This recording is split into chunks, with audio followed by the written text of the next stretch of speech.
you're only cheating yourself. Like, you're not cheating the employer. If you're not working hard, it's affecting you and no one else. Especially if you're in America and you grew up with like American parents who, fed you snacks, or you went to school and birthday parties, then it's really difficult to just go cold turkey off of sugar. It's an addiction. You're ostracized for just eating real food. Yeah. Once you kind of figure out that, you are your best friend, your biggest critic, and you should care more about yourself than really anyone, be a little selfish, then it's easier to get through life.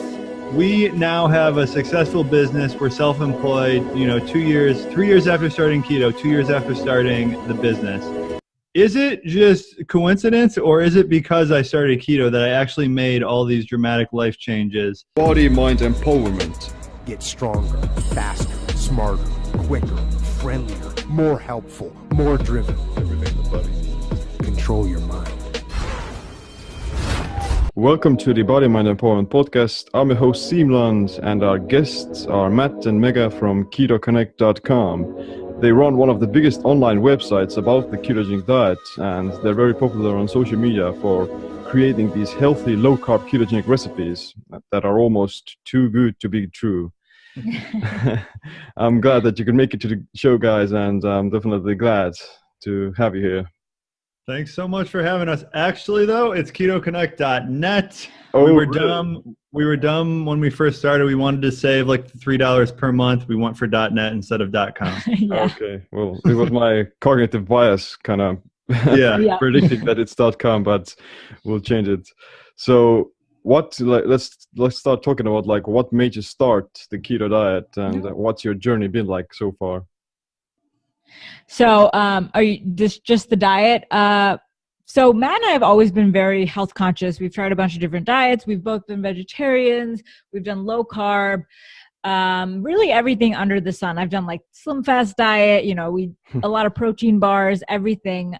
So when Matt and I first started dating, he was a vegetarian and I was just doing low fat at the time. But he found the keto diet on Reddit, and then he had also seen That Sugar Film, a documentary on Netflix, and it really prompted him to think about, the way sugar impacts us day to day, and maybe cutting out all the sugar we eat, orange juice, yogurt, cereal in the morning could really have a positive impact. So we kind of just started on a whim and like cutting out sugar slow. I mean, we did it cold turkey, which I think worked well for us. Not a lot of people can handle cold turkey at first, but it was cold turkey kind of, but we also ate a lot of like protein. Yeah, just like the way I think most people start a keto diet, you just do low carb first. That's like the first step.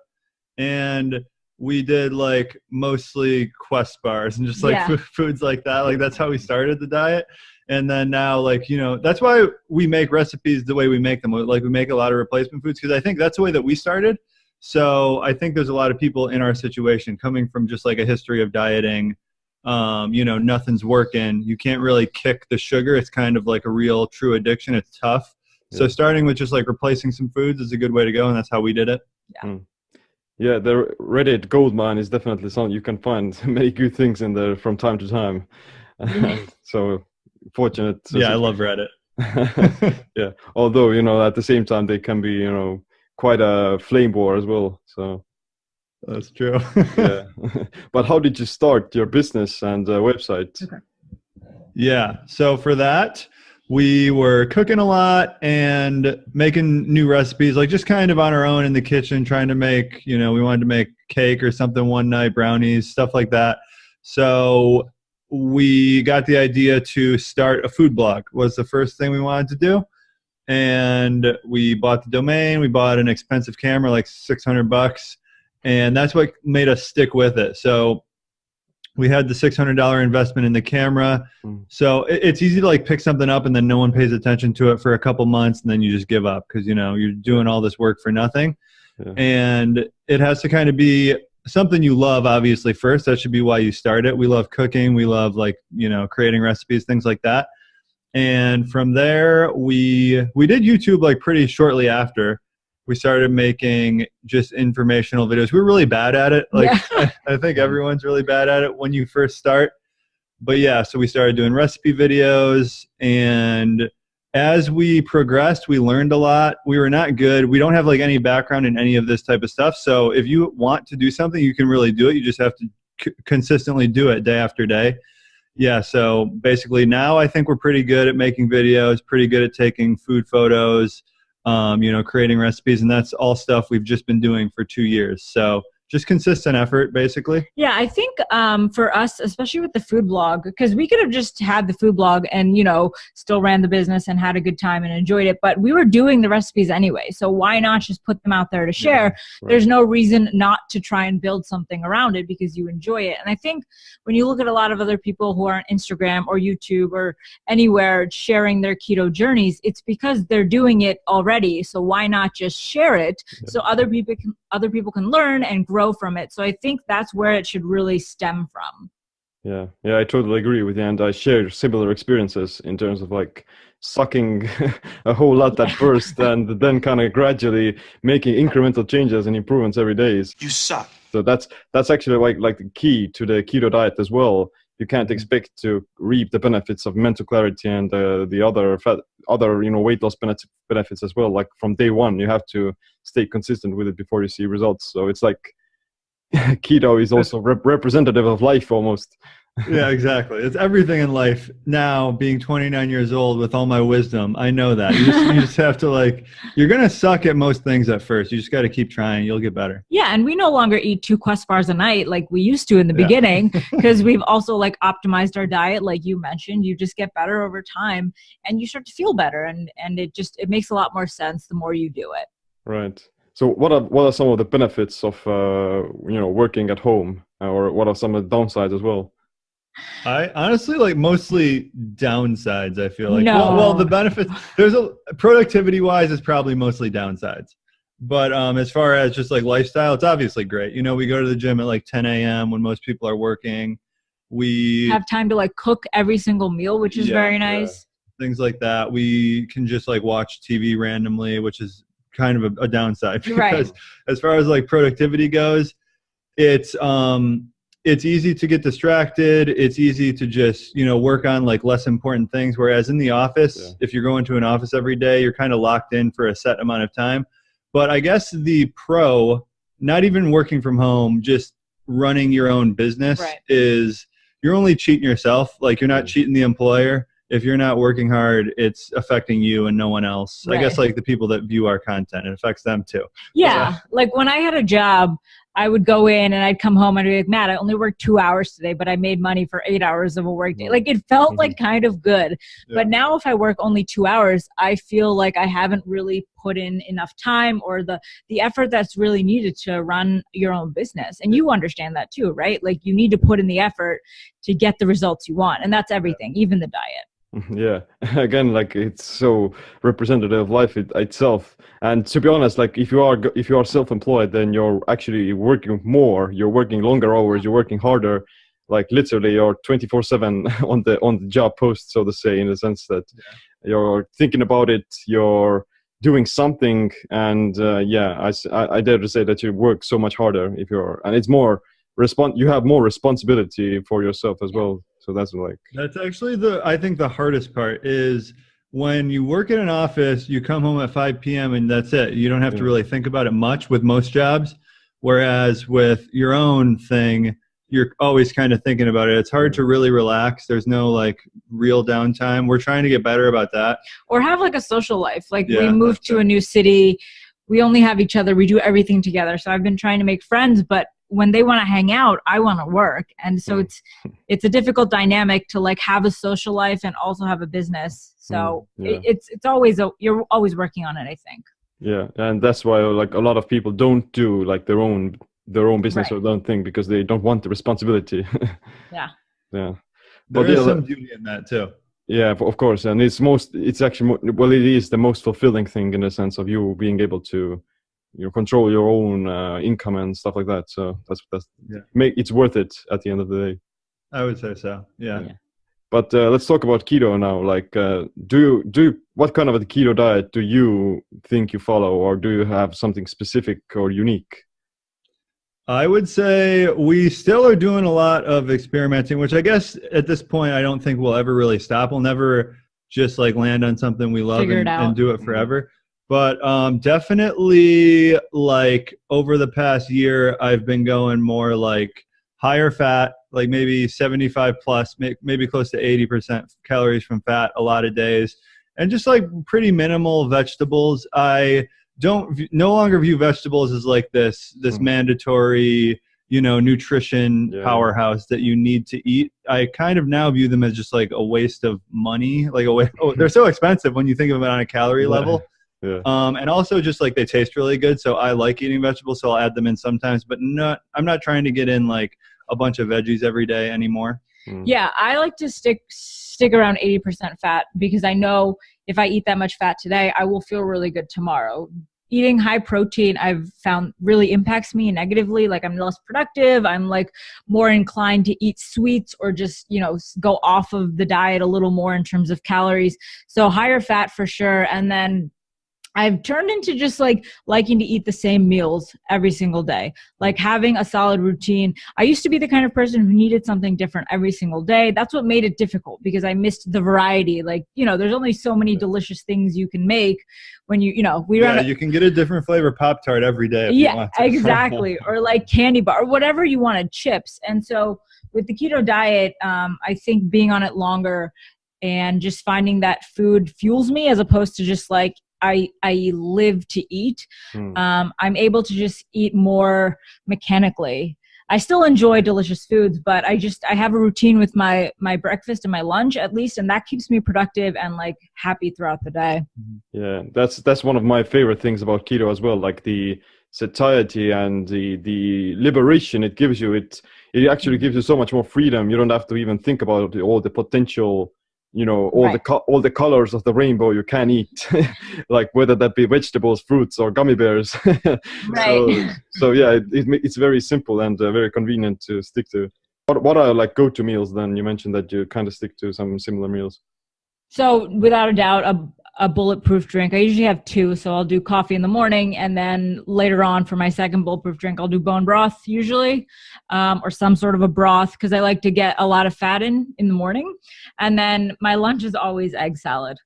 It's my go-to. Hard-boiled eggs are always a part of my day no matter what, and so just the mayo adds a lot of fat and just a lot of flavor, so that'll always be my lunch. Yeah, I have a bulletproof coffee in the morning. Lately, I've been doing decaf though because I'm trying. I've drank coffee like every day for 15 years probably, so I'm trying to go a month without it. I'm like 2 weeks into it right now. But then I usually have like a relatively early lunch, like 10 or 11 a.m. Some hard-boiled eggs and sardines is what I've been doing lately, and then maybe a snack, maybe not, maybe just like a bulletproof bone broth, like she was saying. We have stuff like that a lot. I like to have a lot of the fatty drinks too, just to like bridge between meals if I feel like I need it. Yeah. And then for dinner, we mostly do steak and sometimes like a vegetable like asparagus or broccoli. But dinner is like the one thing we don't really have planned. It's more so what we're feeling that day. But it's usually just like protein, some added fat, and then maybe a little bit of vegetables. Yeah, like sounds like a perfect day diet. And definitely my own favorites are also eggs. Like I can eat a dozen eggs every day, like they're no problem, and not get sick of it. And also like steak is another one of those, almost superfoods in the sense that it gives you like all the essential nutrients that you need every day. Yeah, it's funny that we call all these like goji berries and stuff superfoods. Yeah, or like all the mushrooms. Steak is exactly what you need every day. Where's the steak? Which is why a lot of people have, seen so many results doing keto, because they swap out all the junk with the actually nourishing foods. Yeah.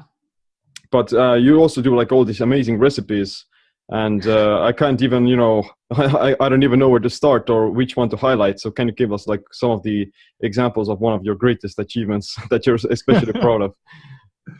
I think my personal favorite achievement is the chicken crust pizza recipe. I think a lot of people love that, and there's been fathead pizza. I think that's been around for like 10 years or something. That's a pretty popular recipe. But the thing with the fathead pizza is the crust is made of cheese. So then what are you putting on top? You're putting more cheese. You're basically just eating, tons of cheese, which I don't personally like to do. So the chicken crust pizza, we base it off of, there's this company in America, Real Good Pizza. They make like a chicken crust microwavable pizza. So we tried recreating that. That's like one of our most popular recipes.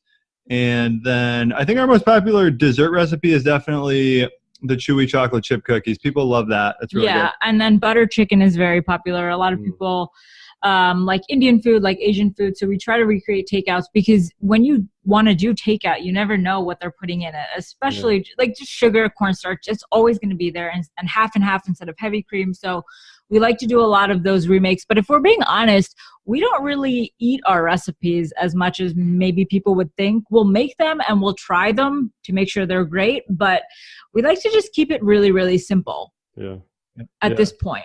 Yeah, I'm kind of myself as well, like that. I don't crave those recipes, and I don't feel like I could, benefit from them. It's much more simpler and much more satiating in that regard. I'm gonna eat them if someone is gonna offer it, but I'm not going to specifically try to put in the extra effort. We like bring them for holidays and stuff like that, or we'll make some maybe if we're going on a road trip. But as far as daily life, we don't eat those that much. We eat like fat bombs, things like that. We make pretty often, but if we want to like go out of our way and not cook a steak and some veggies or something, we want to get barbecue or we want to get wings. Yeah, like that's our little splurge, not like a recipe off of every once in a while though. You'll like make one of them because you're really in the mood, like a chicken crisp pizza. I'll make. No, you made the protein cakes. But those. So we do have some like desserts that I feel comfortable eating every single day. So like protein cakes, for example, are one of them. And then we have some like. We're trying to make more recipes like that now. Yeah, because that reflects like what our diet looks like. We don't want to eat a lot of erythritol every single day. Or like almond flour. Yeah. You would also go out of business if you simply, shared only the food that you eat every day, because people would get bored. Just give me all the bacon and eggs you have. And it also goes to show that you can have these delicious foods that taste exactly the same like traditional foods by simply swapping out some of the key ingredients, and you don't even tell the difference. And when you look at the healthy aspect of it or the nutritional aspect of it, then it's so much better for you, and you feel better mentally and psychologically as well. You're not gonna feel guilty about it. Sorry about that. So like, how about for you? How long did it take you to get to the point where you are eating, just basically whole foods like meat and vegetables? I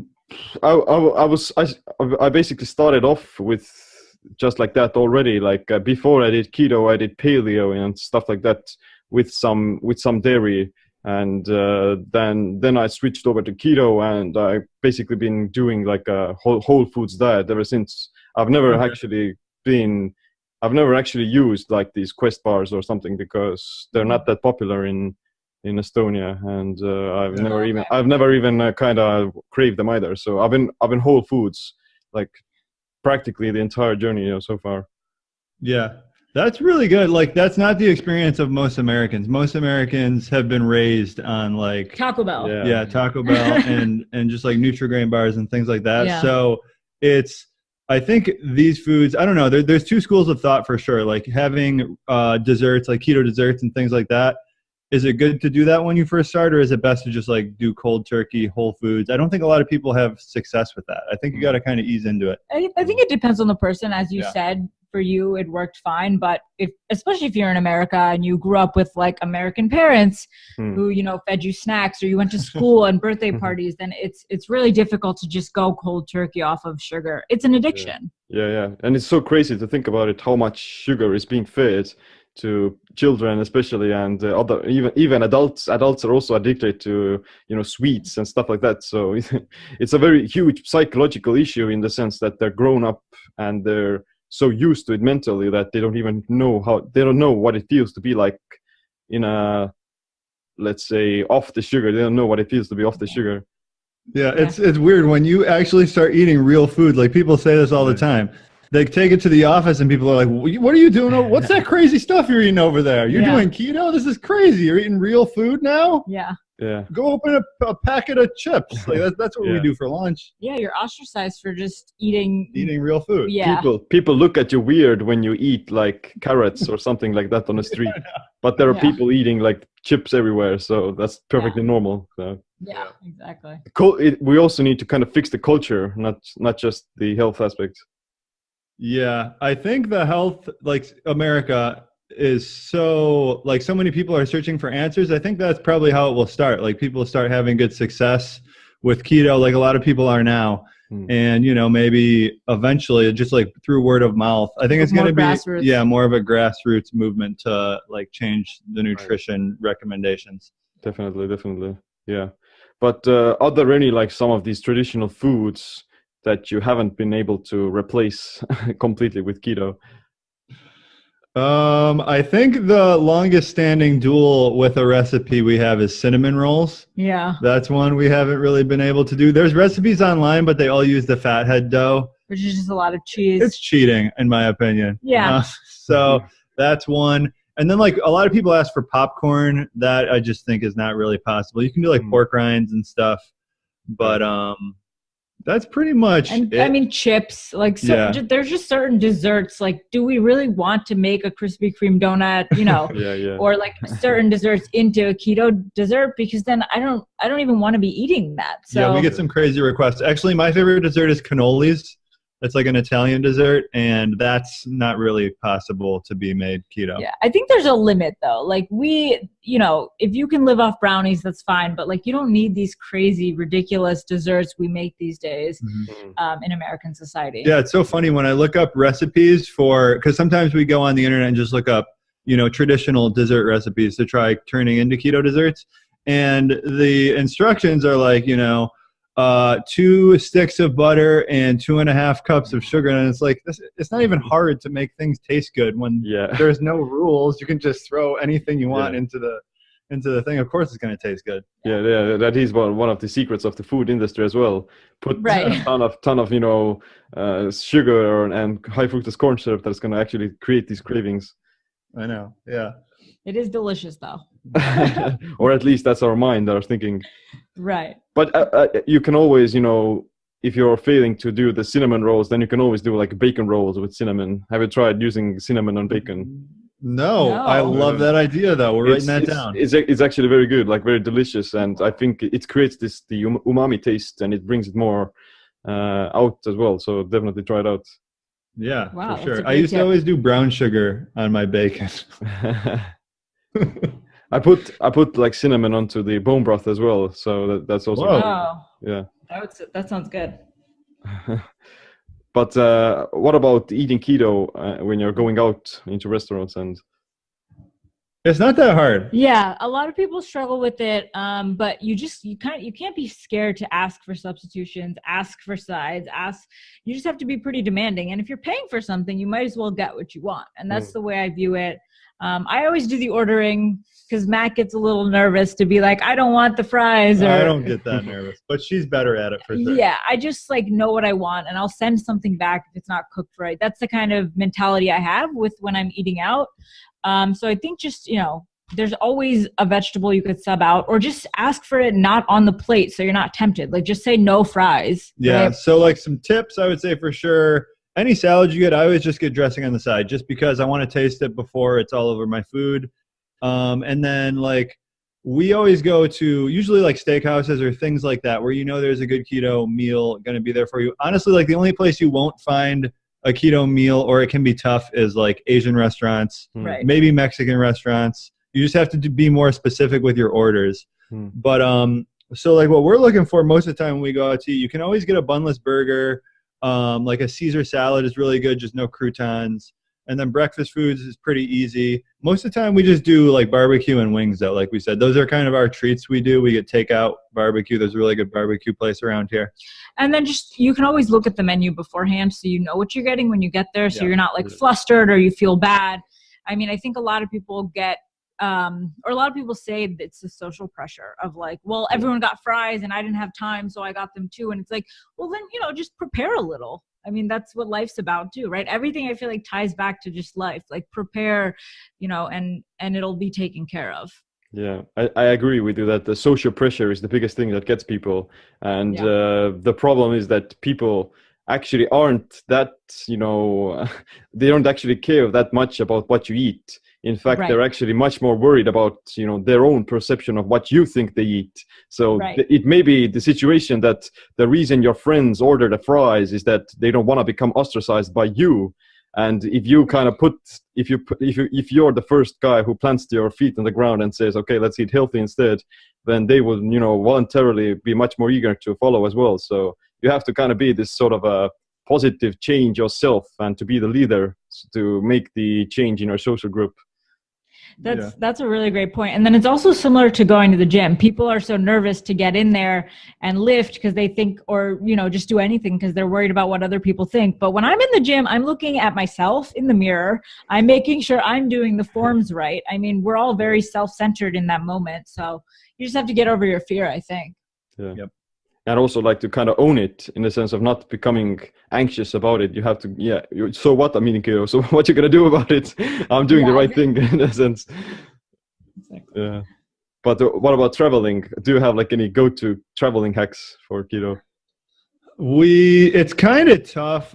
There's a fast food restaurant in America. It's called Wendy's. I don't know if it's over there too, but that is like actually a pretty good option. It's just like actual 80-20 ground beef hamburgers. You can get those. There's a few good fast food options like Chipotle. It's a Mexican place. Kentucky Fried Chicken has grilled chicken, things like that.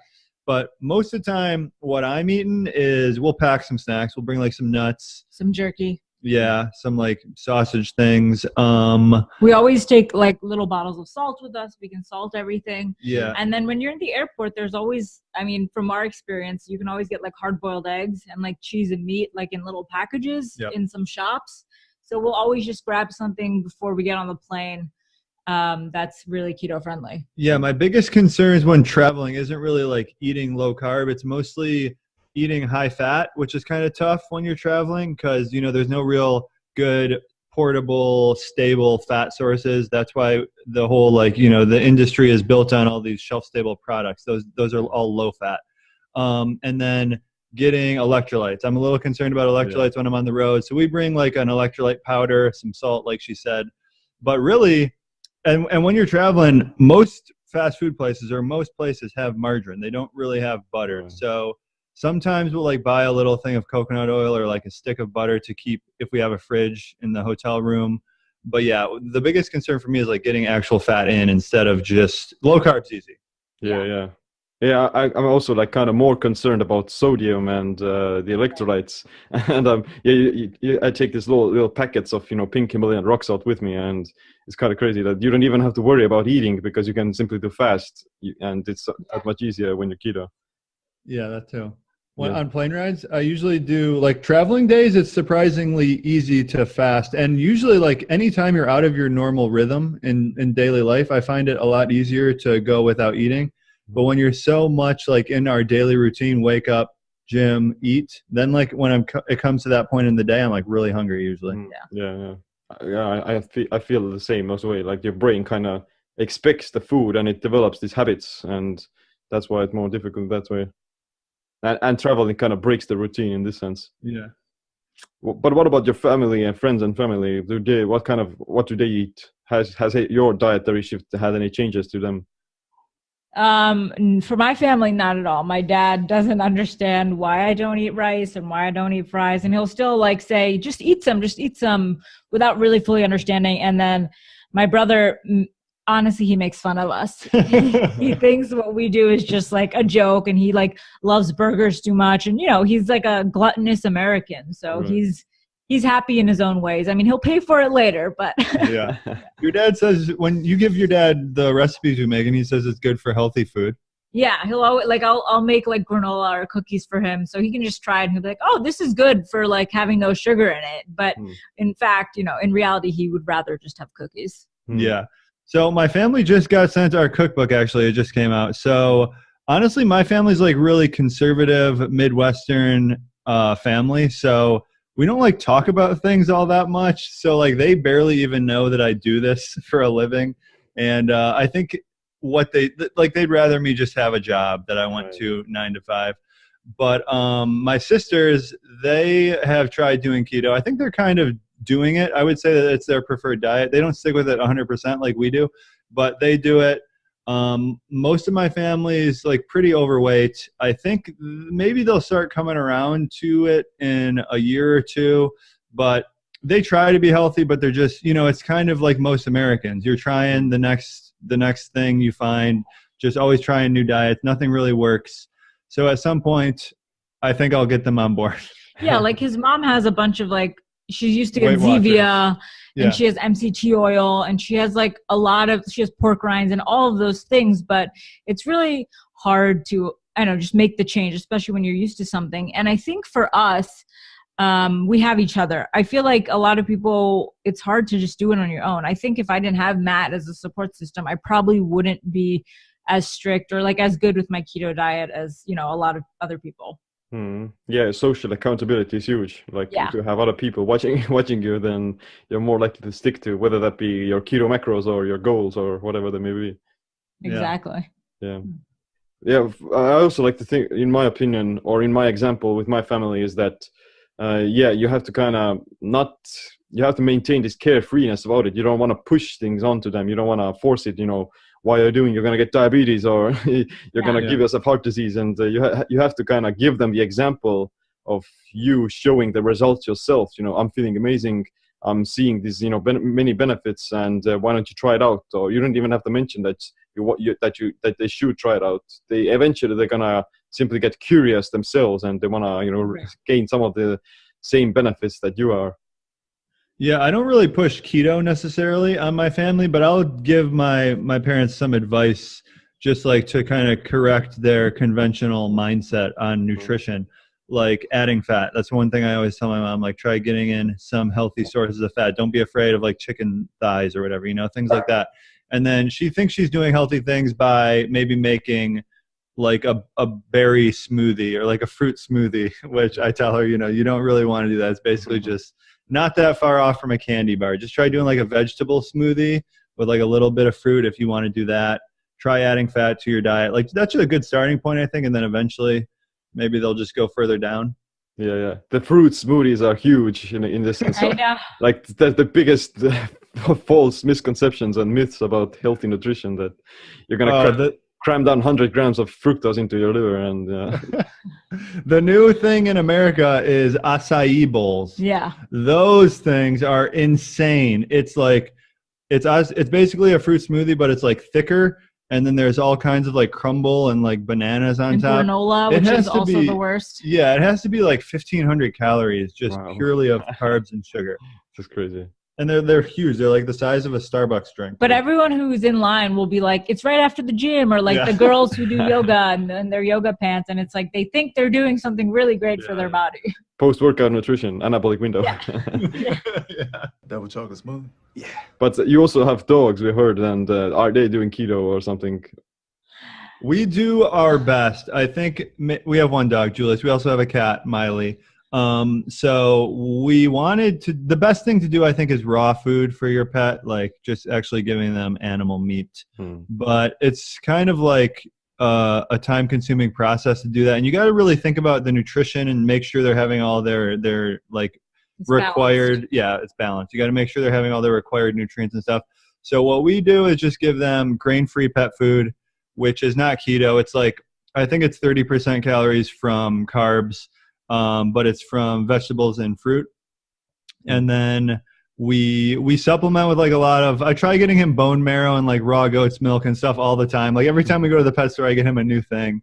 But that's basically what we're doing. I think we could do better, but we're doing pretty good. We're doing a lot for ourselves. So compensates. Yeah, like the same kind of, the same misinformation or bad information has also translated over to the pet industry as well, of feeding these grains and stuff like that. And the dogs, they are, when there's a debate about whether or not humans should eat meat or whether or not we should eat vegetables, then dogs, they're like 100% carnivore. So yeah, exactly. I know. I think the cats can get by on like 80% protein or something. Just like a really high protein diet is what cats traditionally eat. As well, yeah. Yeah, and wild animals, like wild dogs and such, they are in ketosis almost all the time when they're eating in their natural environment. So better get those organ meats to them. Or exactly. Do you eat organ meats or? Yes, I've actually been really trying hard to get them in a lot more lately. It's surprisingly not that easy to find them around here. The most common thing you can find is chicken livers. So that's what I've been doing. I try doing it like once every 2 days for dinner. just as like a side dish.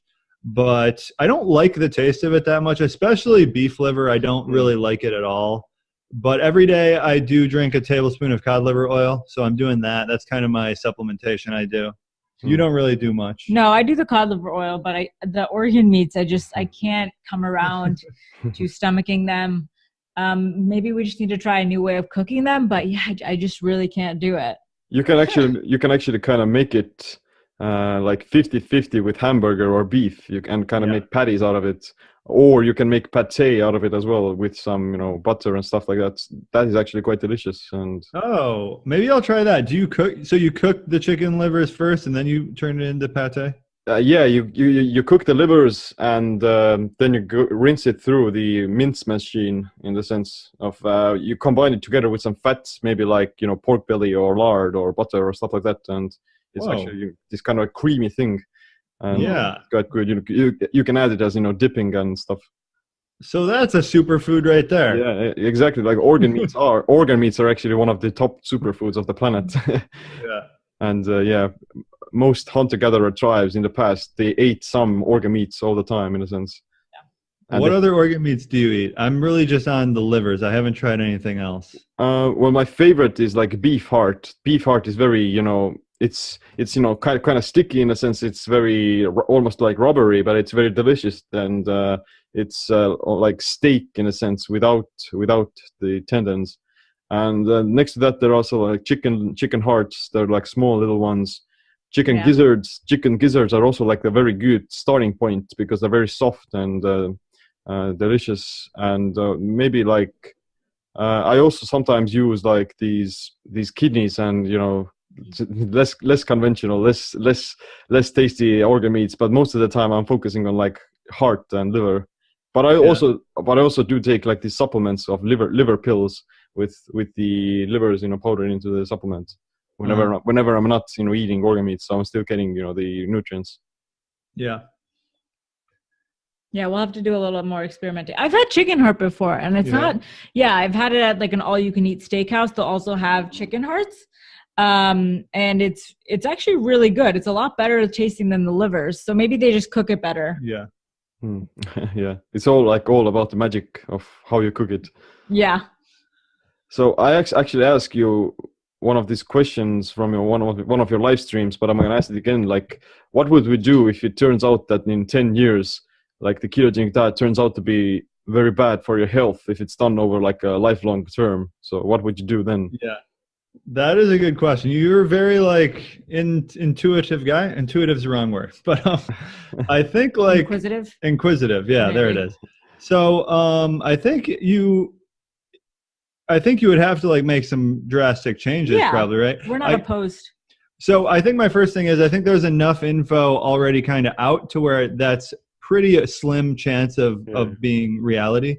But yeah, I'm open to new data, of course. I think that's kind of the root of the question. Are you open? Are you just closed off? Do you have your mind made up on keto? And no, I think, presented new information, it's not healthy, then you got to make some changes. I think definitely, I mean, the thing that's certain is the old way is unhealthy, like the standard American diet. So something different from that is definitely right. And I tend to think of things, Mega makes fun of me for this a lot, in like an ancestral health perspective. Like keto makes sense to me from the way humans used to live and like things that they used to eat. I honestly, like paleo makes more sense probably from that perspective, but keto also makes a lot of sense. And I think it would be odd to me if something like that came to be true, but I would definitely make some changes. Yeah, I think we both would. It's just, I guess it's hard for me to imagine what would be the new way to live that's like a lot healthier than keto or standard American. So I guess once we vegan. I mean, yeah, I guess that's possible. That would be, I've never tried it, but yeah, I think it would be hard to know what to do at that point. Yeah. Yeah, I totally agree that, the research we at the moment have, it definitely shows that keto is very good for overall health and longevity. But at the same time, you kind of always want to maintain this. You don't never want to go all in on any new kind of a new thing that is simply popular or trendy, because you kind of want to maintain this idea of following the first principle of, you follow you base your actions around the information you currently have, and to kind of be safe in the sense. Yeah, I think you can start really identifying as your diet, which is bad. Right. Like when I was a vegetarian, I was probably falling into that. It's hard to change when you're so identified with your diet. And, now we run Keto Connect. So we, in a sense, are probably you are keto. Yeah. We're Yeah. prone to being kind of tied to it, but you got to be open-minded. But then you also find people that are the opposite. Like a lot of people saw What the Health, that documentary, and immediately were emailing us and I'm thinking of going vegetarian. What should I do? Or I'm going vegan. What should I do? And it's this documentary that is clearly biased. It wasn't even subtle about how biased it was. And most documentaries are, right? No documentary is totally neutral and gives both sides respectively. It's just fascinating that we're so quick to change, but also some people are so steadfast and I am keto. This is all I care about. Yeah. You get both. Yeah. I think it's one of the biggest issues of the keto community at the moment as well. Although we don't have as active, loudmouths as the vegans or some other plant-based movement people are, but at the same time, I feel like it may lead to some sort of a similar pattern in the sense of people becoming too identified with their diet, and they become dogmatic almost. I have to stick to this specific percentage of macronutrients, and carbs are bad, insulin is bad, and it simply kind of defeats the purpose of it, and removes the actual overall end goal of what is actually wanting to be healthy and to live longer. Exactly. Yeah, it's less about having to fall into some category. Everyone wants to categorize themselves. You doing keto? Are you on the keto train? You with us or not? Right. And it doesn't have to be like that. It's just about being healthy, eating foods that make you feel good. And then also don't be scared of carbs. I fell into this at first. I was scared, then nervous. I don't want to eat something that's too sweet, but you also have to have some leniencies and live a little, don't go extreme, but don't be scared of food. Back to the eating out question, actually. When I was first doing keto and I went to eat out, I was petrified. I'm what if they put some sugar in here? Now when I go to the restaurant, I just kind of order my thing, and as long as there's nothing egregious wrong with it, I'm probably going to eat it. And if it's not 100% optimal, it's not a huge deal. Right. Yeah. I also I'm not, the idea of being anxious about carbs sneaking into your diet, that actually can lead to more damage than actually eating those carbs, because the stress hormones are going to get elevated. You're going to mentally start ruminating about it, and that's actually going to have a more negative impact. Whereas in reality, and it creates a placebo effect as well. Whereas in reality, if you're eating some sort of a soup that has some potatoes in it or something, then you wouldn't probably even notice it. And as long as if someone tells you that it has carbs in it, then you're going to freak out or spit out or something like that. That sounds like a double-blind placebo study we should run over here. Yeah, that's true. I haven't had a carb since 2004. But I think I myself will follow some sort of a semi-keto diet, or a keto-adapted diet that focuses on fat-burning metabolism for the rest of my life. But would you say that everyone can do, or everyone should do keto? There's obviously exceptions, but I think most people probably operate better on low carb. I think if you are CrossFit Games type of person, then it probably it doesn't make sense in every context. If you are going for elite explosive performance, not keto. It's not probably the best to do keto.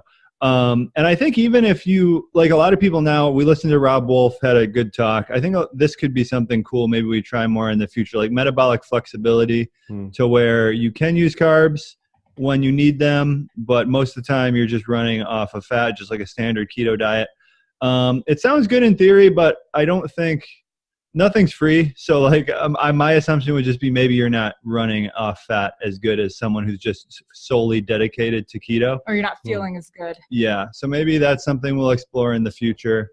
But yeah, it's interesting. Just keep your mind open about things. Yeah. And for the most part, I think the majority of people could at least give keto a try and not have any negative effects or impacts. So I think adding healthy fats, that's like one thing for sure you should be doing, especially in America, because we've been doing low fat diets. Like we do I think that American average is like 25% calories from fat on a daily basis. It's like over 40% calories from carbs. So you should probably drastically change that. And you don't have to do fully keto, but at least change those numbers around a little. Yeah. Yeah. The metabolic flexibility aspect is also something that I think is more applicable and more, let's say, convenient as well for every average person, because the carb tolerances between people, they vary hugely, and you can become keto adapted in a sense without being in ketosis all the time. Like there's this buffer zone as you become more accustomed to using fat as a fuel source, and as you exercise at different intensities and stuff like that. I would imagine a CrossFit Games athlete, they experience mild ketosis even if they skip a meal, or if they're eating fewer carbohydrates on their harder workout days, because they're simply burning so much glycogen all the time. So everyone is different, and you can kind of reap the benefits of both worlds if you, let's say, if you don't overdo it with the carbs, and to kind of maintain this zone with some exercise. Yeah, there was a study, I think it was on like Kenyan endurance runners. They like eat a 80% carb diet, but they almost always have ketones in their blood just because they're so active. Yeah, that's crazy. Yeah. We also have like a mutual friend in terms of like physical exercise, like Robert Sykes, the Keto Savage. So you did some videos with him as well, where he boot camped trained you. So can you share us what were the results and what he made you do? Well, he boot camped us in a sense. He came here and we worked out with him, I think, for a week.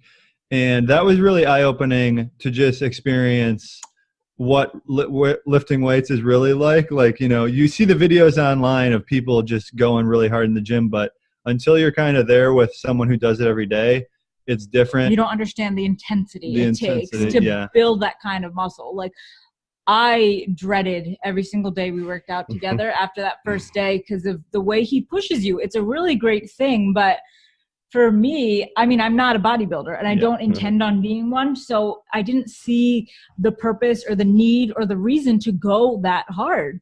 And then on leg day, I cried. I literally just cried. Tears, I was so mad at him, and I also was in so much pain. Yeah, I couldn't walk afterwards. It was like really hard to walk. Yeah.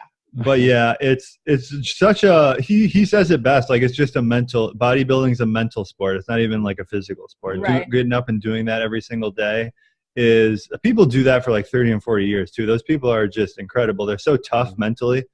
And most people these days are just soft. They're so soft mentally. Yeah. So it's cool meeting people like that and just growing. But he also gave us a nutrition plan, which we followed for 90 days. Right. And I lost in 90 days 26 pounds. I went from, this was measured with a bod pod, so I don't know how accurate it is, but 12.8% to the first time it was 3.2%, and the second time it was like 4.2% body fat in 90 days, just with like his cutting program. Yeah.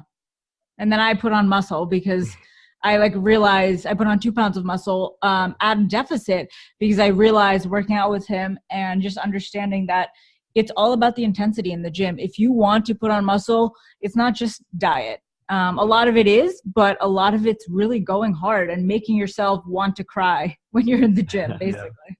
Yeah, like on keto especially, like you have to focus on the training aspect of it, and that's the biggest signal for muscle growth. You can't simply eat yourself big. You're simply gonna get fat in that sense. Fat, is it? But what about fasting? Have you tried intermittent fasting or? Yeah, we've tried prolonged fast, like 4 days. We've tried intermittent fasting. I used to really love intermittent fasting more than I do currently. I don't like it as much. I feel like it's just rules around your diet, and I don't like having that as much anymore. It just puts me in a bad mindset. I like waking up and just kind of having freedom. And for some people, intermittent fasting is freedom, like they naturally just, they work well like that. For me, not so much. We did it for probably like a year or so. And I just like for me, when I wake up and I eat when I'm hungry, which is usually like around 10 a.m., I feel like that is better calorie intake wise for me than waiting till noon and then overeating on lunch and dinner. I'm just like more hungry when I do it that way. So I don't really do intermittent fasting, but I do get like probably like a 14-hour fast in anyway. Like I stopped eating at 6. I started eating at like 10. So I guess, well, I do have a bulletproof coffee in the morning also. So I don't know what you consider that. People ask us all the time if that breaks a fast or not.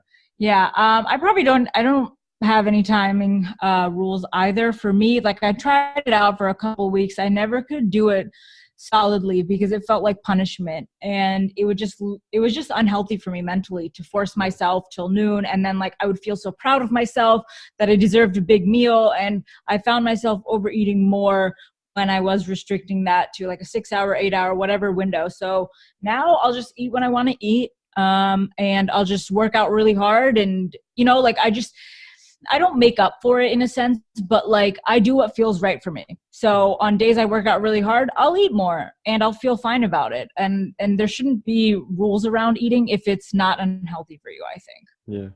Yeah. It also like becomes like a dogma and a way of categorizing yourself. I'm the fasting guy. Right. Yeah. But and also like I also like to think that if you are eating a keto diet, then you don't have to pay that much attention to fasting, or you wouldn't miss out on a lot of the benefits of fasting, because when you're in ketosis, then you already have lower blood sugar and lower insulin and the other anti-inflammatory effects as well. Like if you're eating a non-keto diet, then it's actually more important to practice intermittent fasting to kind of give your pancreas a break from releasing insulin and stuff like that to cause less oxidative stress by metabolizing the carbohydrates. Yeah, I don't. A lot of people ask us about that. Like, I think most studies show if you're doing it for fat loss, and you control for calories, meal timing doesn't really make that big of a difference. It actually makes no difference if you're controlling for calories based on when you eat, how much weight you lose. Yeah, it's true. Like at the end of the day, like there is some calories that matter, or it is thermodynamics. But on keto and with fasting, you can change the thermodynamics or the context of the thermodynamics. Yeah, that's what we're starting to understand a little bit more too. The the output changes a little bit. Mm-hmm. Although there are some studies that show that. Yeah, like there was the study on rats that showed that if you confine their eating window within 9 hours or so, then the rats, they would lose more fat and they would maintain more muscle than the ones that were able to eat throughout the entire day. And Is it controlled for calories? Yeah. I think like depends. Well, the other rats, they had like a longer feeding schedule, like 14 hours or so, but the calories and stuff like that were the same. Okay. Oh, that's interesting. That is interesting. Yeah. So yeah, well, it's probably it has to do with the circadian rhythms, and which is a whole nother topic, I believe. Yeah. And we don't even know that much about it, and science is also learning so much about it, keto, the gut, circadian rhythms, light, and all those other stuff. So yeah, we try working on our circadian rhythms. I wear the blue blocker glasses at night now. Yeah, those are great ones. They make you look like a serial killer. Yeah. She makes fun of me. But let's maybe talk about your book as well. Like, how did you write it, and what's it about? It is a cookbook, so mostly it's just a lot of replacement recipes. So we say it's good for anyone, honestly, but someone who's just starting out the keto diet, who doesn't know where to start. We have a lot of like takeout recipes, a lot of comfort foods, some classic recipes that you will find in the States that, you don't want to give up, and you don't have to, because we have our cookbook that has a lot of recipes, over 100 recipes. And then there's some meal plans as well, which a lot of people can use to start. So it tells you exactly what to eat, what time to eat. What else? And a little bit of just like an intro to keto. I would say this is because it's going to be in bookstores and stuff. So my thinking is there's going to be a lot of people just picking it up for the first time. Oh, what's keto? I heard about that in the news, Yeah. And that is who the book is really intended for. Like first step, trying to change things slowly. start a keto diet. But also people who've been doing it for a while who love our recipes, they of course will appreciate it because there's tons of good ones that we've been saving just specifically for the cookbook. Yeah. So yeah. Sounds Yeah, good, man. writing it was a really tough process. We're not used to it. We're more like, oh, pick up the camera and like, Yeah. have fun vlogging all day. But the cookbook was really a lot of work on our end. Yeah, writing recipes is boring. It's very boring. Yeah, it is. Especially like if you have to type them all out, one by one. Yeah. Did the ketones help with the writing process, or? I think they helped a little. With who? The writing process. Did what help? The ketones. Oh, yeah, absolutely. I mean, I don't need to break or like have a snack while I'm writing. Because if I was just on a carb diet, I'd be eating like popcorn the entire time, and then I'd be really tired. I actually think about this all the time. So we now have a successful business. We're self-employed, 3 years after starting keto, 2 years after starting the business. Is it just coincidence, or is it because I started keto that I actually made all these dramatic life changes? Because I was just ready to, coast through life. I had a good job, computer engineer. I could have done that for 40 years, So I wonder how much of it is that I actually started keto that made me just, more productive and like wanting to do all this stuff.